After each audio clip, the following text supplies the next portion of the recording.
Bienvenue, chère auditorice. Un nouveau rendez-vous avec les 400 coups du castor by La Tribu, l'émission de la Sarthe qui donne la parole aux entrepreneuses et entrepreneurs du territoire pour faire rayonner ici et ailleurs nos imparables talents. Notre Thomas national de son matronyme Girard est à son poste, concentré à son maximum pour réaliser un épisode d'une qualité audio optimale, à destination de nos oreilles délicates. Isabelle Roncin a son habitude au micro pour animer cette émission qui aspire à devenir un rendez-vous incontournable pour tout créateur, créatrice de valeur ajoutée sartois. Bonjour Thomas. Bonjour Isabelle. Chère auditorice, nos deux fabuleuses personnalités du jour sont Andrea Moulin et Catherine Chevrier. Andrea Moulin, artiste-autrice de fantaisie, sous le nom de plume Céleste Windmill, éditrice avec sa maison d'édition La Forge au Récit et riche encore de nombreuses cordes à son arc autour de l'écriture qu'elle va nous dévoiler tout à l'heure. Catherine Chevrier, éducatrice spécialisée, intitulé que je trouve absolument réducteur face à l'ampleur de tous les possibles en termes d'accompagnement, de soutien, d'écoute liés à la parentalité, au passage de l'adolescence, au handicap, à l'éducation et à la vivance des écrans au cœur de la famille que propose Catherine dans sa démarche créative et inspirante à découvrir dans un instant. Encore deux parcours entrepreneuriaux nourris des besoins, des problématiques actuelles et bien réelles. Deux accompagnantes sur des sujets différents et qui se rejoignent pourtant dans l'indispensable dispositif d'écoute qu'elles doivent déployer dans le quotidien de leurs activités respectives. Le syndrome de l'imposteur, ou plutôt l'identité à l'origine, comme le phénomène de l'imposteur, révèle le sentiment de la peur d'être démasqué, de ne pas être à la hauteur, malgré soulevant des éléments qui prouvent le contraire. En tant qu'entrepreneur ou entrepreneuse, on s'attribue de la chance plutôt qu'une véritable capacité ou compétence quand il s'agit d'analyser une réussite. Une étude de 2024 recense que sur 400 PDG américains, 70% d'entre eux ont convenu en avoir déjà souffert à différents degrés. Voici le thème de notre troisième partie de l'émission proposée à nos deux invités. Nous gardons pour ce nouvel épisode des étapes habituelles, à savoir présentation individuelle et croisée de nos invités, l'édito de Nestor sur le thème du jour, le temps d'échange qui s'ensuivra autour de notre syndrome de l'imposteur, saupoudré de tirages de questions du jeu Les 400 coups du castor, notre questionnaire créatif dans le castor pour aller plus encore à la rencontre de nos deux dirigeantes, les derniers messages à nos auditorices et il sera temps de conclure notre émission.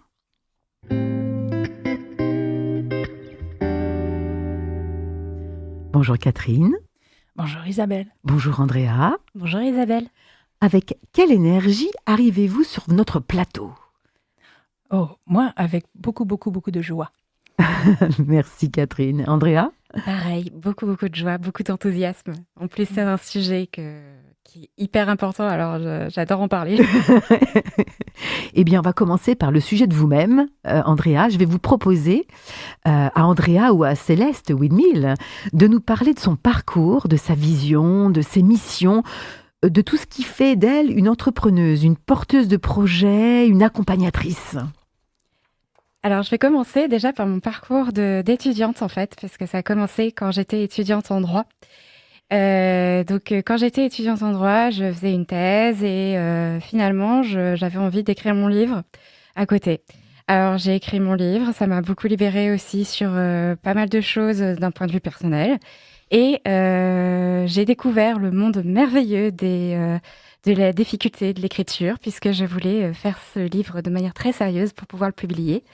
Alors, j'ai appris beaucoup de techniques et je me suis formée à la narratologie et aux différentes techniques d'écriture et aussi à la publication, en fait, et à toutes les étapes de l'édition de l'ouvrage, sachant que mes études, c'était des études juridiques, donc j'étais pas du tout de ce milieu-là à la base.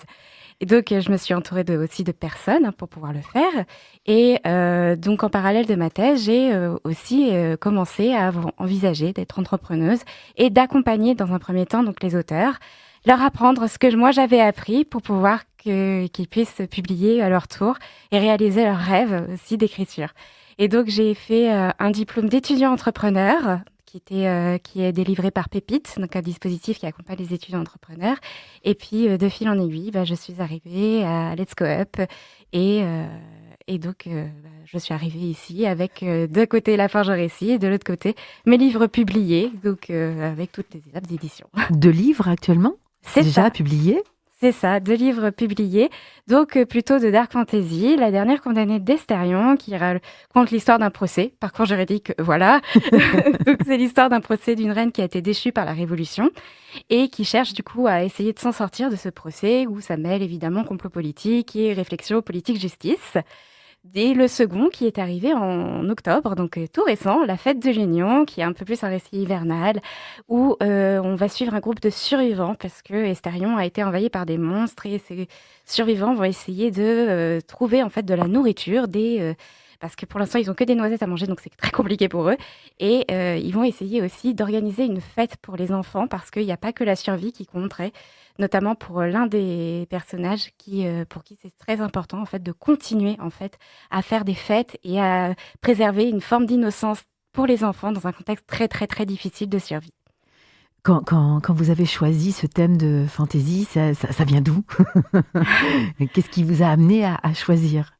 Alors la fantaisie, il faut savoir, je suis tombée dedans depuis toute petite. Mon père est un grand fan de fantaisie. J'ai toujours eu des livres de fantaisie dans la bibliothèque, Le Seigneur des Anneaux évidemment, mais d'autres livres comme tout ce qui est Donjons et Dragons, parce que mon père était un rôliste, donc évidemment j'ai grandi là-dedans. Et donc au fur et à mesure, j'ai continué mes lectures et je trouve, par contre, je me suis orientée vers la dark fantasy, pas l'heroic fantasy. Parce que la dark fantasy permet de vraiment explorer la psychologie humaine, de révéler quelque chose de très très très intéressant et de vraiment voyager en fait à travers l'humanité des personnages et c'est génial. Mais quelle transition terrible, je me tourne vers Catherine. Qu'est-ce qui vous a amené justement, Catherine, à vous engager dans cette voie de soutien, je dirais, psychologique, à la parentalité, auprès de profils atypiques également? Et la place des écrans, je crois, est très, très importante pour vous. Oui, alors je rebondis par rapport à ce que vient de dire ma collègue. Moi, tout de suite, j'ai pensé histoire et j'ai pensé histoire familiale. Et moi, c'est ça mon moteur, ce sont les histoires familiales. Depuis l'enfance, je suis curieuse des histoires familiales.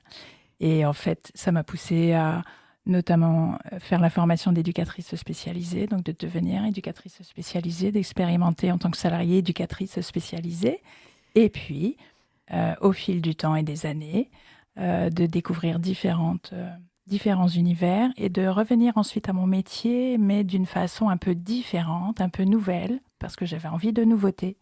Et c'est quoi ces nouveautés alors? Qu'est-ce que vous amenez de nouveau dans ce métier? Parce que éducateur spécialisé, on connaît, mais qu'est-ce que vous y amenez? Eh bien, c'est parce que l'exercice libéral n'est pas très courant. Normalement, on est salarié d'une structure. D'accord. Et on n'est pas son propre entrepreneur. Et voilà. Donc là, c'est toute une autre démarche. Donc c'est différent, c'est nouveau. En général, quand j'en parle, on me dit « Ah bon, je ne savais pas que ça existait, que c'était possible. » Donc évidemment, si on ne sait pas que ça existe, on ne sait pas qu'on peut solliciter un éducateur ou une éducatrice spécialisée. Absolument. Voilà. Et donc, j'aimerais bien pouvoir aller dans cet interstice qui n'existe pas, des familles qui pourraient se poser des questions et qui ont beaucoup de choses à gérer, beaucoup de choses très complexes à gérer en tant que famille, en tant que parents avec la société d'aujourd'hui, les écrans qui sont omniprésents pour tout le monde, quel que soit notre âge. Ce n'est pas qu'une question de jeunesse. Et oui, en effet. Nous aussi, les adultes, on doit gérer nos écrans et notre consommation d'écran et on doit montrer à nos enfants une consommation d'écran responsable. C'est sacrément pas facile. Oui, tout à fait. Donc voilà. Et je crois que vous avez inventé ou vous pratiquez un jeu par rapport à ça. J'ai trouvé un outil que je trouve vraiment formidable, grâce à Promotion Santé Sarthe. J'ai trouvé un jeu qui permet d'échanger, de discuter, de réfléchir ensemble et de construire ensemble. L'idée n'est pas que moi, je vienne vous dire comment vous devez faire chez vous. Certainement pas.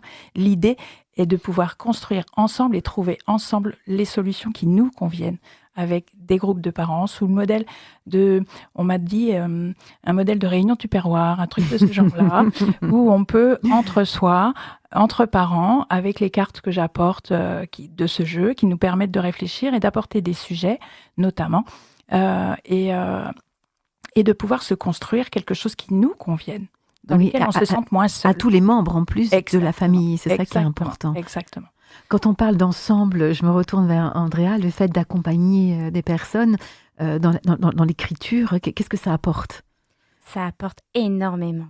C'est très, très, très, très, très riche. À chaque fois que j'accompagne un auteur, c'est une expérience incroyable parce qu'il apporte aussi sa vision de son vécu, ses messages qu'il veut porter, sa manière dont il veut les porter. Parce que l'écriture, c'est porter des messages, transmettre des émotions en fait à nos lecteurs.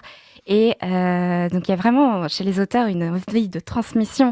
Et à chaque fois, c'est incroyable leurs rêves, leurs émotions qui s'expriment parce que c'est vraiment un métier qui vient du cœur, qui vient des tripes et qui s'expriment comme ça. Et c'est incroyable, toutes les histoires aussi qu'ils forgent aussi bien de leur côté à eux, personnel, et comment ils arrivent à vaincre aussi tous les obstacles de l'écriture, parce que c'est un processus qui est à la fois très intime et très personnel. Et en tant qu'accompagnateur, on doit avoir cette posture aussi de pas trop rentrer, mais ils apportent énormément de choses. Alors, en tant qu'autrice, ça me nourrit aussi, hein, ça nourrit toutes mes réflexions, ça nourrit aussi mes réflexions aussi au niveau de mes personnages, puisque j'adore, moi, c'est explorer la psychologie. Et au niveau personnel, c'est toujours des rencontres très, très, très, très enrichissantes. Et donc, vos rencontres, à vous, Catherine, dans vos accompagnements, vous rencontrez quel type de personnes, quel type de symptômes? Qu'est-ce qui fait que on aurait envie ou besoin de rentrer en contact avec vous? Oh, il y a pas mal de raisons. En général, c'est parce qu'on ne se sent pas bien dans la situation actuelle. Quelle que soit la situation, ça veut dire qu'il nous manque quelque chose. Ça veut dire qu'il y a quelque chose qui ne fonctionne pas tout à fait comme on aimerait.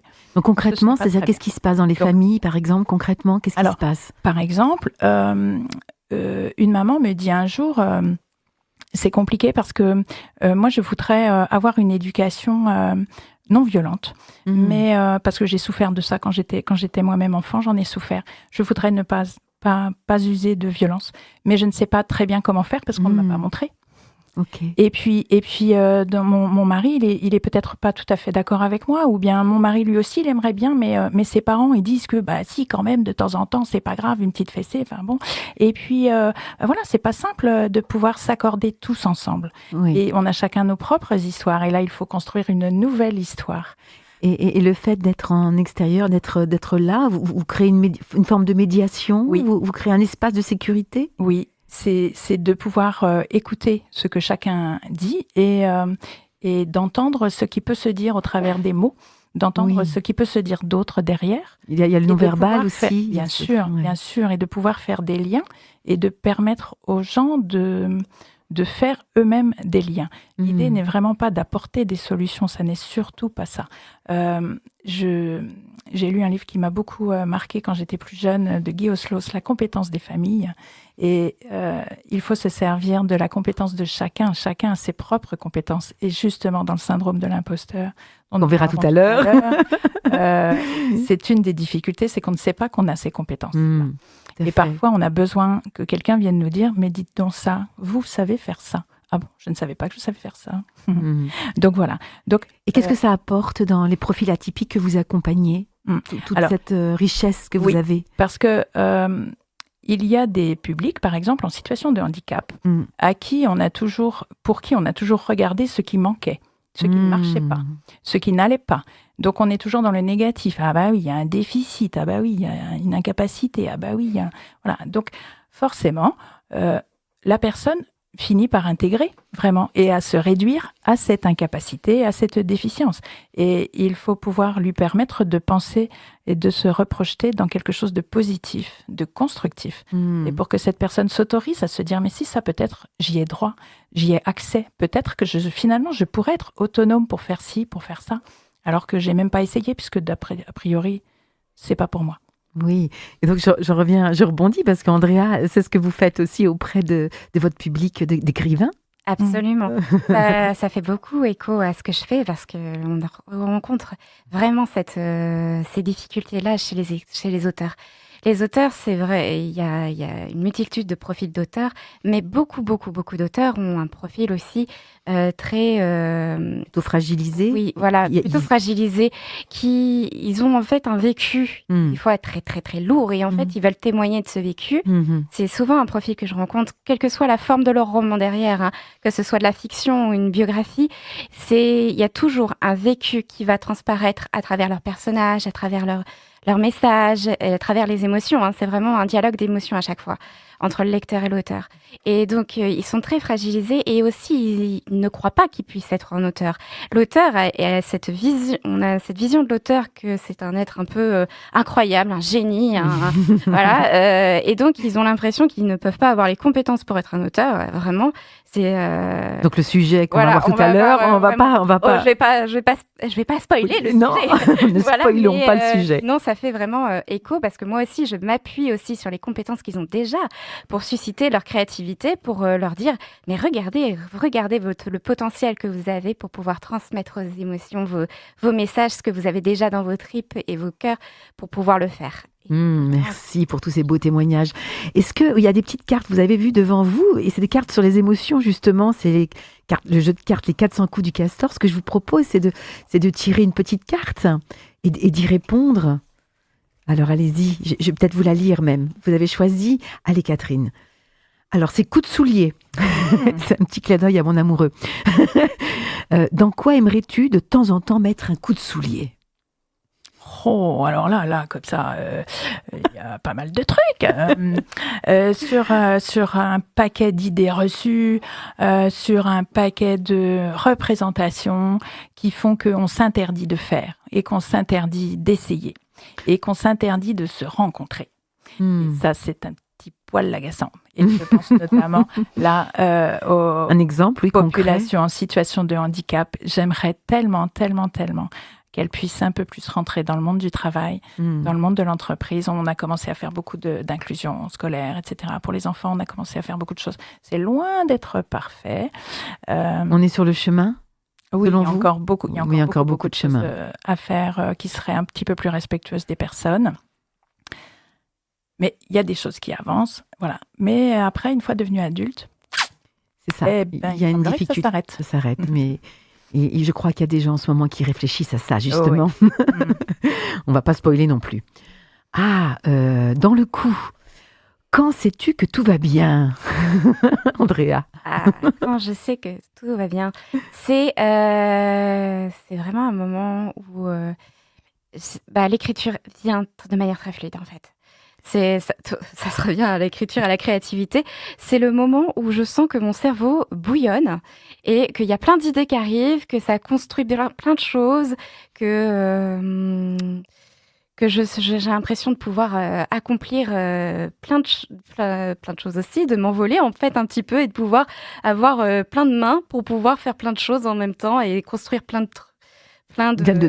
scénarios, voilà, plein d'histoires, plein de personnages et voire même de dessiner aussi mes personnages. Ah oui, c'est vrai que vous avez une patte aussi artistique à ce niveau-là.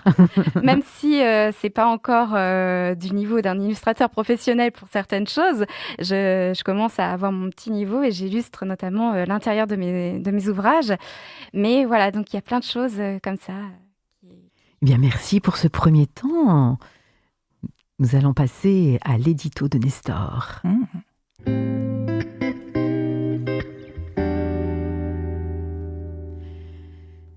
J'ai choisi un thème qui parle à beaucoup d'entrepreneurs, voire même plus généralement à des femmes entrepreneuses. Quoiqu'il y ait de récentes études qui tentent de dégenrer le phénomène. Il est établi que les femmes s'expriment plus facilement sur le sujet et ce n'est pas pour autant que les hommes n'en souffrent pas. Le syndrome de l'imposteur. Avant d'entrer dans tous les détails croustillants de ces comportements révélateurs, de ces possibles pistes pour en sortir, il y a lieu de définir cet état qui a été relevé en 1978 par Pauline Clance et Suzanne Imes, deux psychologues à l'origine de cette appellation. En effet, elles ont mis le doigt, dans leurs recherches, sur ce concept de doute profond quant à ses qualités propres, ses capacités, sa légitimité, voire même sa place dans un projet entrepreneurial qu'une personne a le désir de mener, ou même également dans tout parcours professionnel de développement, et ce, plutôt au féminin. Le syndrome est un ensemble de signes qui révèlent une situation jugée, entre guillemets, mauvaise. Même s'il y a débat en ce qui concerne le fait qu'en médecine, le syndrome est la caractéristique d'une pathologie. Souffrir du syndrome de l'imposteur n'est en général pas considéré comme une maladie. Le mot imposteur est affublé de la définition suivante, qui abuse de la confiance d'autrui par des mensonges, en usurpant une qualité, en se faisant passer pour ce que l'on n'est pas. Le contraire d'imposteur, c'est la sincérité et l'authenticité. Alors, il a été recensé 4 profils d'imposteurices. Bon, j'ai dégenré le mot. Le ou la perfectionniste, qui ne trouve jamais assez satisfaisant ce qu'il ou elle produit, repousse ses projets de peur de ne pas répondre aux attentes. Il y a l'expert ou l'experte qui pense qu'il est d'une absolue nécessité de recueillir toutes les connaissances, toutes les certifications avant de se lancer, pouvant ainsi l'empêcher de se lancer tout court. Il y a le ou la battante qui produit un travail effréné, voire excessif pour compenser son manque d'assurance en ses capacités. Et il y a le ou la solitaire qui refuse de demander de l'aide afin d'éviter de révéler ses manquements ou incompétences. Alors, quelle imposteurice suis-je ? Je pense que j'ai eu un profil solitaire. En tant que fille de mes parents et travaillant avec eux dans l'entreprise familiale, j'ai eu à cœur de prouver que j'avais toutes les compétences en une seule main. J'avais une peur bleue de montrer aux autres que je ne savais pas. Alors j'ai développé un art de la recherche, de la lecture, de la compréhension, de l'écoute pour emmagasiner le maximum, pour tenter de tutoyer l'excellence. Mais ça a fait pchit. Un jour, la fatigue de tout porter toute seule, l'idée que l'entrepreneuriat s'est embavé, surtout en silence, parce que diraient les gens s'ils se rendaient compte que je n'étais pas au niveau ? Heureusement, j'ai accepté l'aide d'une coach qui a su me faire comprendre que demander de l'aide, ce n'est pas une preuve de faiblesse, mais au contraire, une preuve de grand courage. Le doute, le sentiment de ne jamais être à la hauteur, la peur de l'échec, la peur de réussir, recevoir des compliments, trouver sa juste place, hésiter à prendre des décisions, refuser de célébrer ses réussites, l'absence de légitimité au travail et dans l'entrepreneuriat peuvent conduire à l'inaction, à éteindre cette petite voix intérieure qui aimerait tant nous pousser à nous mettre en mouvement pour réaliser nos rêves. Le syndrome de l'imposteur, ça peut surmonter, ce n'est pas une fatalité. Et oui, avec des stratégies simples comme s'aider dans la reconnaissance de ses compétences, en demandant à ses clients, à ses collaborateurs, des retours, des témoignages, comme changer son dialogue intérieur en évitant de se saboter, de s'auto-critiquer. Nous les femmes, on est championnes du monde à ce sujet, bah oui, 2000 ans d'entraînement nous contemplent. Pour ce faire, remplacer les jugements négatifs par des affirmations positives, poser régulièrement ses fiertés. Alors rien à voir avec l'ego qui produit de l'orgueil, les fiertés proviennent du cœur. Considérer l'échec comme une étape normale du parcours entrepreneurial ou du parcours tout court de la vie. C'est une opportunité de transformer une situation difficile en une chance d'amélioration et de rebond. Transformer notre solitude d'entrepreneur, sujet de notre dernière émission des 400 coups, en rejoignant des réseaux, des réunions de pairs, consulter un psychothérapeute, une ou un coach. Leur retour bienveillant, leur feedback, le fait de partager une même réalité avec eux est bénéfique pour la confiance en soi et le détricotage des schémas de pensée limitantes. Il est très important de bien s'entourer, d'être accompagné, voire supervisé, pour et surmonter l'isolement et mettre KO son syndrome de l'imposteur. Allez, ousse! Me voilà telle que je suis, pas toute parfaite, mais ô combien authentique, et ça me fait un bien fou quand je me le dis. Et vous ?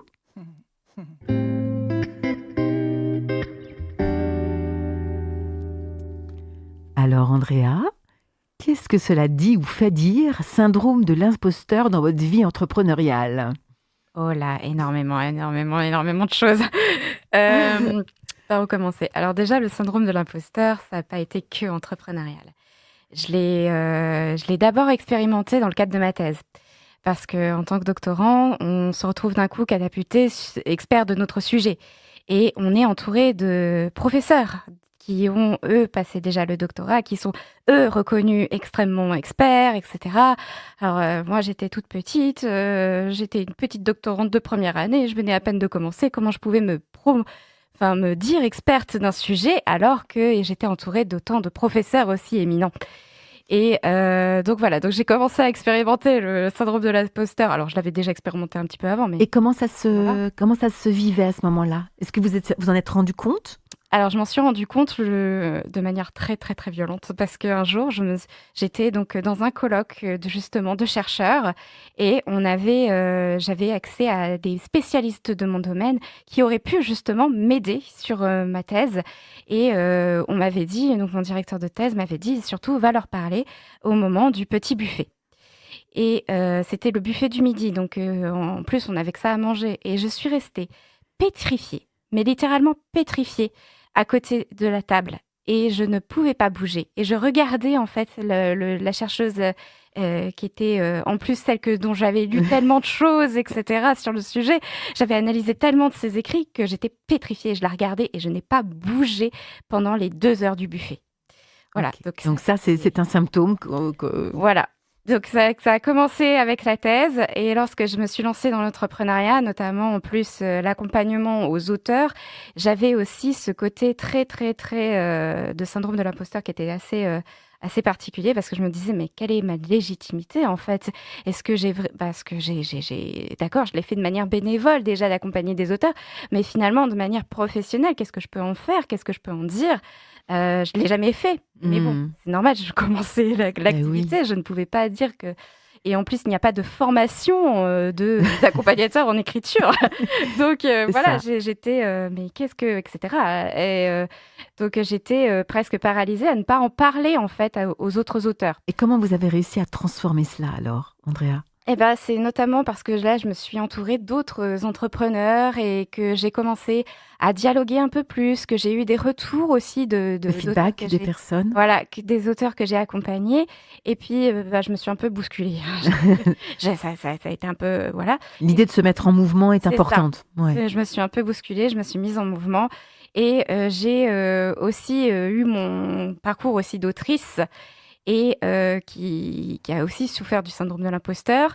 J'avais des très bons retours sur mon premier roman et pourtant j'étais persuadée qu'en fait c'était un coup de chance et que j'allais jamais pouvoir refaire la même chose et que j'allais jamais pouvoir progresser, que voilà, etc. Donc et pourtant le deuxième livre, à un moment, j'ai fait lire le premier chapitre de manière publique sur Twitch, donc c'était vraiment en stream avec d'autres auteurs. Donc se mettre voilà, je me suis mise visible là, voilà, pour le coup. je me suis mise visible et en plus le but de ce stream c'était justement de faire un retour sur le texte en pointant aussi bien ses qualités que ses défauts et c'était vraiment mon premier jet de cet ouvrage, donc de la Fête de l'Union et j'ai eu des retours très positifs et donc ça m'a beaucoup aidée à me libérer de ça et à me dire ah mais non, en fait je suis encore capable de faire des choses et c'était pas forcément un coup de chance.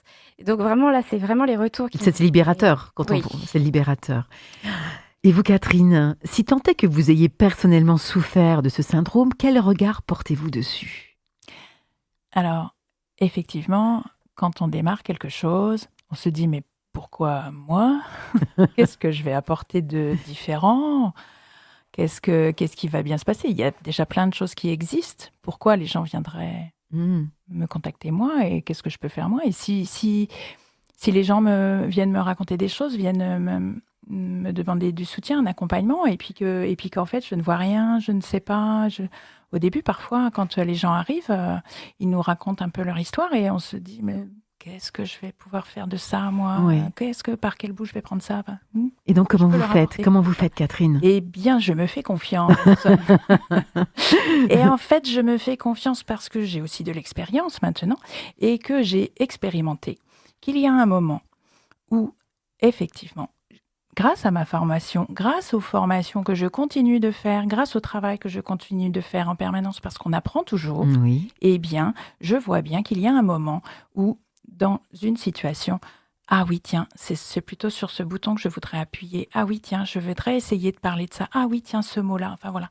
Et les choses arrivent et le phénomène se passe, la relation fonctionne, il y a quelque chose qui s'enclenche et le changement est possible, effectivement, grâce à la confiance, grâce à l'écoute, grâce au travail, bien évidemment. Et effectivement, imposteur, je pensais dans les différents types, je pensais à l'expert qui va toujours chercher à se former, qui va se dire, oh là là, non, mais attends, tu devrais peut-être faire cette formation-là parce que tu dois en avoir besoin, parce que ça te manque, ça. Il y en a d'autres qui savent faire ça et toi, tu ne l'as pas, celui-là. Donc, oh là là, vite, va vite faire ça. Donc, on peut se charger. J'ai plein de choses dans mon téléphone avec LinkedIn, il y a plein d'outils. On peut se remplir de plein de choses. Mais en même temps, on n'a pas le temps de tout regarder, on n'a pas le temps de tout faire, on n'a pas le temps de tout utiliser. Oui. Voilà. Donc, à un moment, il faut tout poser et on se dit, allez, on y va. Vas-y. Faisons-nous confiance. Et l'écoute, vous avez parlé beaucoup d'écoute. Et je me retourne vers Andrea, justement, par rapport à vos auteurs. Comment vous arrivez à déceler chez vos auteurs ce syndrome de l'imposteur? Parce que je pense que vous devez le reconnaître. Oh oui, il est très, très, très visible, très rapidement, en fait, quand on est dans un regard extérieur. Ça vient surtout lorsque c'est le début. Et puis après, il y a le milieu. Et au moment de la publication. Alors, ça, c'est assez impressionnant parce que lorsqu'ils ont fait tout le travail déjà d'avant, alors le début, ils vont se lancer le premier chapitre, puis après, d'un coup, après le premier chapitre, ça y est, c'est fini, je paralyse et en fait, je n'avance plus. Et c'est souvent le fameux syndrome de la page blanche. Ah. Voilà. Il y en a des syndromes, dis donc. Et donc, quand ça commence comme ça, oui, mais c'est pas le bon message, c'est pas la bonne émotion, c'est pas le bon personnage. Et puis, j'ai une nouvelle idée aussi qui vient d'arriver, donc je préfère travailler sur cette idée-là. Là, ça commence, parce que je sais que ça commence à être des signaux très importants. Et qu'est-ce que vous faites pour les aider à se recentrer ou pour les aider à redémarrer? Vous allez chercher quoi comme ressources? Alors là, je vais chercher surtout sur leur livre, en fait, parce qu'à chaque fois, comme je disais, le livre, c'est très intime. C'est vraiment quelque chose qui est... Et donc, je reviens à chaque fois, en fait, sur...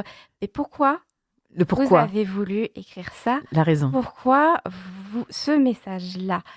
Pourquoi? Et c'est vraiment la première étape, d'ailleurs, de mon accompagnement. Je recherche toujours d'abord pourquoi on veut écrire, pourquoi vous voulez écrire celui-là, quelle émotion que vous voulez transmettre, quel est le message que vous voulez transmettre, qu'est-ce que vous voulez témoigner. Et je reviens toujours là-dessus. Et ça libère beaucoup de choses parce que, on en parlait tout à l'heure, c'est l'une des compétences en fait c'est quelque chose qui vient d'eux, sur lequel ils peuvent s'appuyer pour pouvoir dépasser tous ces obstacles en fait. Le pourquoi aussi pour vous, Catherine, c'est des familles que vous rencontrez. Est-ce qu'on voit aussi le syndrome de l'imposteur dans les familles? Bien sûr. Les familles sont persuadées. Enfin, il y a, des personnes qui sont persuadées de ne pas savoir, de ne pas être compétentes, de ne pas être capables. Oui. Il y a des parents qui n'osent pas affirmer une autorité. Quand je dis affirmer une autorité, je ne parle pas d'autoritarisme, on est bien d'accord. Affirmer une autorité, leur autorité de parents.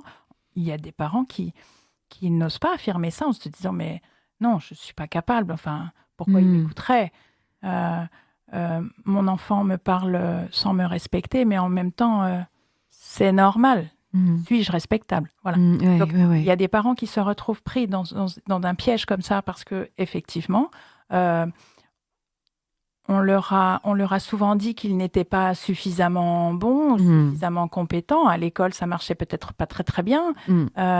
Et voilà. Et donc, pourquoi du jour au lendemain, ils deviendraient tout d'un coup compétents, ils deviendraient bons, ils sauraient. Oui, tout à fait. Non. Donc, alors qu'en fait, ils ne savent pas qu'ils savent. C'est ça. Et oui, ils ont appris, ils ont des compétences. Et là où on peut être utile, c'est quand on vient leur montrer les compétences qu'ils ont, qu'ils n'arrivent pas à voir. On vient révéler, en fin de compte, la substantifique moelle des personnes que l'on accompagne. Oui. C'est beau, ça. On va pouvoir passer un autre moment.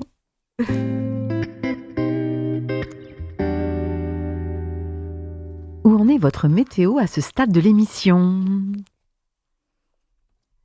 Ah, Catherine, la météo Oui, alors là, j'ai un peu plus fraîche parce que je me suis refroidie par rapport à quand je suis rentrée. Toujours aussi joyeuse. Moi, je vais bien, je me laisse porter là. Je suis sur un petit bateau, les vagues sont calmes, c'est doux, c'est parfait. Merci. Et Andrea ? Moi, c'est un grand soleil aussi, mais le soleil qui est de fin de printemps, début été, bien chaleureux, bien... Eh bien, moi aussi, je sens dans une belle bulle. Je suis ravie d'être avec vous. Et donc, il est arrivé le moment de poésie des 400 coups du castor pour toucher à l'essence même de nos deux invités. Voici venu le temps, non pas des rires des enfants, mais du questionnaire d'Anne Castor. Le principe, alors vous allez choisir un questionnaire de 1 à 4, le principe est de terminer le plus spontanément possible la phrase ou le début de phrase proposée afin de laisser parler la voix de votre cœur. Permettre de vous découvrir un peu plus encore pour nos auditorices et leur donner envie de vous rencontrer. Je me laisse bien entendu la liberté de venir creuser un sujet, d'où le rapport avec le castor. Alors, quel chiffre entre 1 et 4 pour vous, chère Catherine? Eh bien, le 1. Le 1, et vous? Alors, bien sûr, pas le 1, bien entendu, Andrea. Entre le 2 et le 4? Le 4. Eh bien, le 4. Et c'est parti. Donc, nous allons commencer par Catherine. Alors, c'est le questionnaire un peu à la Proust, mais qui est au castor, à la dent de castor. Je rêve d'un monde. Oh, lumineux. Et pourquoi lumineux? Oh, parce que la lumière, ça nous apporte de la chaleur, ça nous apporte des idées, des étincelles lumineuses. Le moment préféré de ma journée, c'est... Oh, alors plutôt le soir. Je suis pas du matin. Alors, c'est une année le matin pour moi. Le soir. Alors, qu'est-ce qui vous attire dans le soir? Alors, j'aurais même dit à une époque la nuit. Le silence, le calme, mais en même temps, c'est compliqué parce qu'il y a plein de moments préférés aussi dans la journée. Le lever choisir. Du soleil, même si, choisir, moi, c'est compliqué. C'est pourquoi se priver. Le lever du soleil, c'est merveilleux. Le coucher du soleil, c'est fantastique. Le moment où les oiseaux chantent, c'est tellement beau, les moments dans la journée où les oiseaux chantent. Voilà. La nuit, quand on va se coucher alors que les gens se lèvent au petit matin, là, quand on est étudiant et qu'on a fait la fête, le vendredi matin, c'était un vrai plaisir. Voilà, j'ai eu au passé, parce que je ne suis plus tellement. Mais voilà, il y a plein de jolis mots. Merci. Ce que j'aimais faire enfant. Enfant, jouer, ça c'est clair. J'aimais jouer, j'aimais aller chercher des carottes dans le jardin, les déterrer puis les croquer dedans direct. Le potager alors. Oh oui, mais juste pour le cueillir, pas pour le travailler. À l'époque, je n'étais pas... Oui. Non, mais consommatrice, très bien. Très bien. Aller chercher les noisettes, aller chercher les cerises. J'avais de la chance. Si j'étais une petite souris. Oh, alors ça, j'ai toujours rêvé d'être une petite souris pour essayer, je suis toujours curieuse des histoires familiales et j'aimerais être une petite souris pour voir, pas pour juger, pas pour quoi que ce soit, juste pour voir et observer, pour comprendre. Qu'est-ce que vous avez envie de comprendre dans la famille? Dans les maisons, comment ça se passe, qu'est-ce qui se dit, pour voir. Depuis que je suis enfant, c'est d'essayer de comprendre si dans toutes les familles, c'est comme dans la mienne, si c'est différent de la mienne, et qu'est-ce qu'il y a de différent et pourquoi. Voilà, j'ai toujours eu cette curiosité-là. C'est peut-être, vous racontez une histoire, quand vous voyez une fenêtre allumée dans la nuit, vous racontez l'histoire derrière. Exactement, quand je vois des gens, j'imagine des histoires. Si j'étais une planète. Oh, alors je serais une planète. Alors une planète chaleureuse, une planète entourée, une planète accessible. Inclusive? Bien sûr, bien sûr. Mais je crois qu'elle l'est déjà, c'est nous qui en avons fait autre chose, je crois. Si j'étais présidente de la République, Ouh là là, je serais bien dans la merde. Eh bien, je serais... Alors, je partagerais la tâche, parce que ça va bien d'être un seul en haut, tout là-haut. Là, ça ne sert... C'est totalement idiot d'avoir une seule personne tout là-haut, alors qu'il y a tellement de compétences partout. Voilà. Donc, je ne serais pas toute seule, déjà. Je ferais de la co. Un beau message. Pour les prochaines élections. Mon mantra du jour, c'est... Ah, alors, ça, qu'est-ce que le mot mantra m'inspire pas? Ah, votre slogan, votre ce petit... Ah oui, alors là, plus un slogan. Comme ça... alors... Ce petit message qui vous met des papillons dans le ventre. Alors, moi, j'avais pour devise de toujours, et je l'ai toujours, de travailler le plus sérieusement du monde, mais alors surtout ne pas me prendre au sérieux. Ah, merci. Si j'étais une goutte d'eau. Oh, une petite goutte d'eau. Alors, j'espère qu'elle ne serait pas sur mon visage, parce que ça voudrait dire que peut-être je pleurerais. Celle-là qui me vient en premier. Mais en même temps, les larmes parfois sont des larmes de joie. Et même les larmes de tristesse peuvent être chaleureuses parce que c'est un moment partagé. Mais je pense à différentes choses là. Mais bref. Mais donc, la goutte d'eau qui nourrit la plante verte, ça c'est chouette. Enfin, qui nourrit la plante, la terre. Quand je serai grande, je... Eh ben, je sais pas parce que je suis pas. Dans ma tête, j'ai souvent 10 ans encore, comme Souchon. 10 ans, si tu ne crois pas, tu sais ce qui va t'arriver à la récré. Et quand je serai grande, je sais pas. Je serais peut-être sérieuse, mais fait pas envie ça. Je trouve mon inspiration dans... Dans les autres, dans la rencontre, dans le regard, voilà, dans la chaleur. Merci. En général, la chaleur humaine. Merci Catherine. Merci Isabelle. Andrea. Et si j'étais une graine, j'aimerais me planter... Voilà. Dans une forêt. Dans la forêt de Brocéliande, même particulièrement. Et pourquoi Brocéliande en particulier ? Parce que le mythe du roi Arthur, Merlin, ça m'a toujours fascinée. J'ai toujours trouvé que Brocéliande, ça avait toujours eu cette vertu de susciter l'imagination avec sa forêt. Elle est magnifique. Cette forêt est magnifique. Et les forêts, de manière générale, ça suscite énormément l'imagination. Elle est mystérieuse, cette forêt.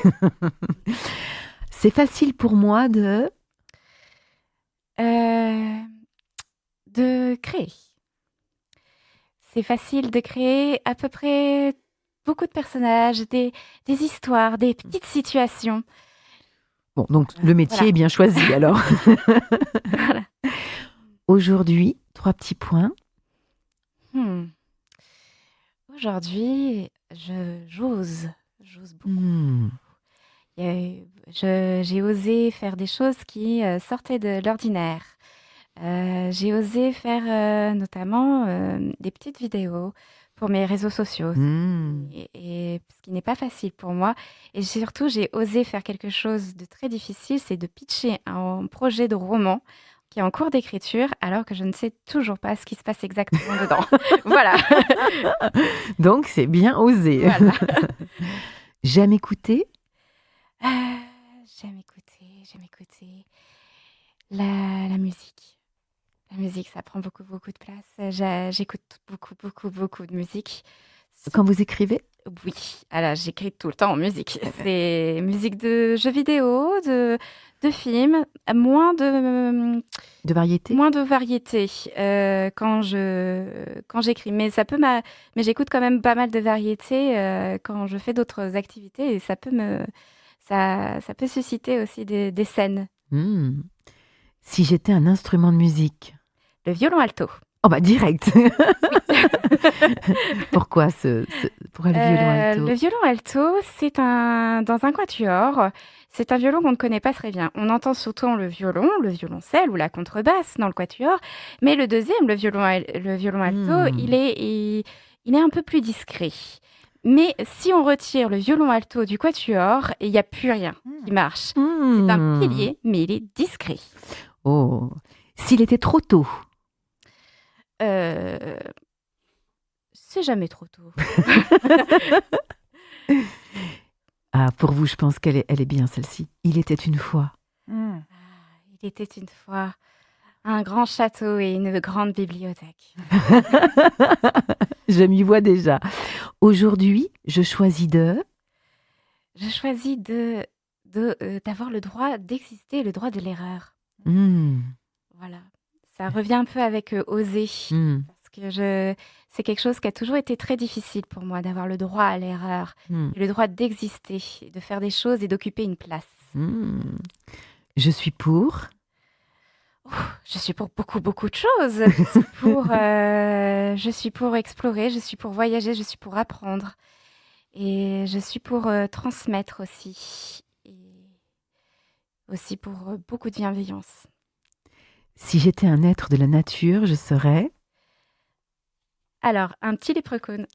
Un quoi? Un léprechaune ou léprechaune, ça dépend de la prononciation. C'est un petit être irlandais, une D'accord. sorte de petit lutin irlandais qui est symbolisé souvent, qui est très malicieux, mais qui apporte aussi beaucoup de choses, beaucoup de richesses. Alors souvent, on le symbolise avec la richesse de son pot rempli d'or qu'il cache C'est sous pas les mal ça aussi. arcs-en-ciel. Ok. Mais il a d'autres vertus parce que souvent, c'est aussi un petit être qui est campagnard et qui vit aussi très simplement dans la campagne irlandaise. Très Voilà. bien, mais on apprend des choses. Merci beaucoup.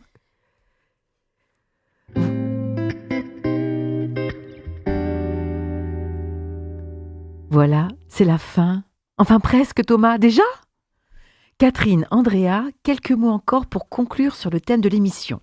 Les 400 coups du castor ont pour habitude de jeter virtuellement une bouteille à la mer avec des petits mots à l'intérieur. Qu'aimeriez-vous écrire comme ultime conseil à nos auditorices? Oh, faites-vous confiance. Voilà pour Catherine. Andrea? Osez, et c'est pas grave s'il y a quoi que ce soit qui tourne pas comme vous l'aviez espéré. En fait, vous allez forcément apprendre quelque chose et aller en fait dans les étoiles au final. C'est parfait, merci. Et pour éclairer votre parcours entrepreneurial à chacune de vous deux, quel sera votre prochain petit pas? Oh, Oui, alors, Catherine, je vous sens... oui, ça fait tout à fait écho à ce que je faisais ce matin. Ce matin, j'étais dans des rencontres grâce au CEAS. Je rencontrais des gens et on réfléchissait à quels seraient nos prochains petits pas pour les territoires, pour ici et maintenant. Et donc, créer du lien, continuer à travailler sur créer du lien et créer des groupes Merci. de parents et de grands-parents et donc les tantes, etc. La famille. La famille. Merci, Andrea. Moi, c'est aussi un peu créer du lien. C'est vraiment créer aussi autour d'une communauté. C'est vraiment créer une communauté et aussi montrer aux auteurs, parce que j'ai envie de faire là un vlog en fait de mon projet d'écriture, puisque là, il s'y prête beaucoup. Et donc, pour pouvoir montrer les coulisses en fait de l'écriture et dire aussi un peu comment on fait, comment on y arrive, les petites galères du quotidien aussi. Voilà, Pour donner des petits tips. c'est ça. C'est ça. Merci Andrea, merci Catherine, merci pour vos témoignages et parcours inspirants, merci pour votre générosité, votre habileté et votre engagement à créer un monde plus doux et plus créatif.